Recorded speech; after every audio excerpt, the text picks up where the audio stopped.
Earning a college degree takes years of hard work. In May 2021, Allie had just graduated from SDSU with a degree in child and family development and went looking for her first job. She was hired immediately by a local preschool. This is the first and only job I applied to, and it ended up working out.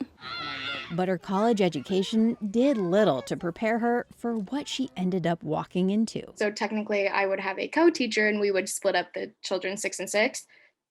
But with where I'm at right now, I am keeping all 12 kids together. 6 months into the job, Allie and her classroom of toddlers are left with a rotating cast of substitute teachers. Allie doesn't want to reveal her full name or the name of her school to protect her job. We put name tags on the children so that we can help the subs identify them and they can actually refer to them by their name. Plus, sometimes the subs themselves call in sick or just don't show up. I've noticed how attached they are to me. And when other subs come in, it's kind of like stranger danger. Preschools and childcare centers everywhere are dealing with a massive staffing shortage.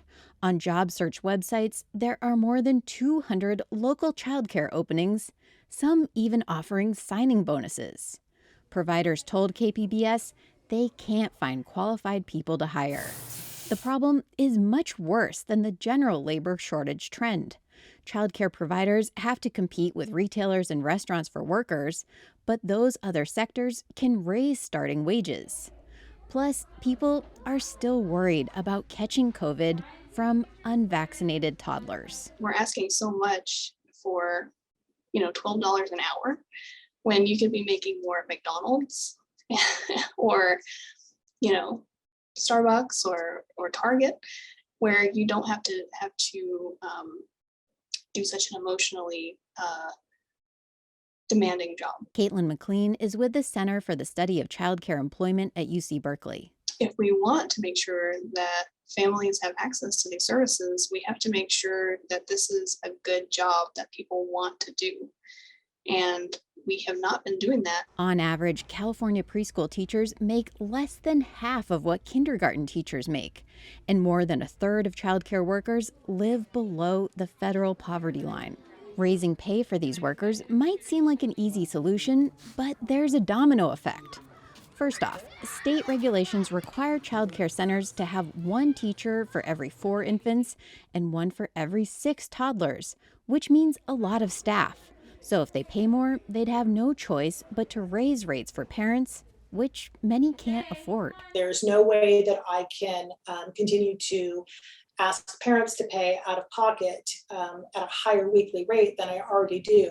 I'm already within market rate. Holly Weber owns Magic Hour Preschool in Mira Mesa. It's just running a fine line between parents choosing to not even go back to work because their childcare expenses are so exorbitant.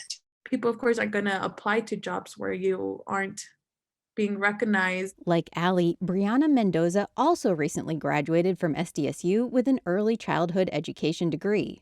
But she has no interest in working at a preschool.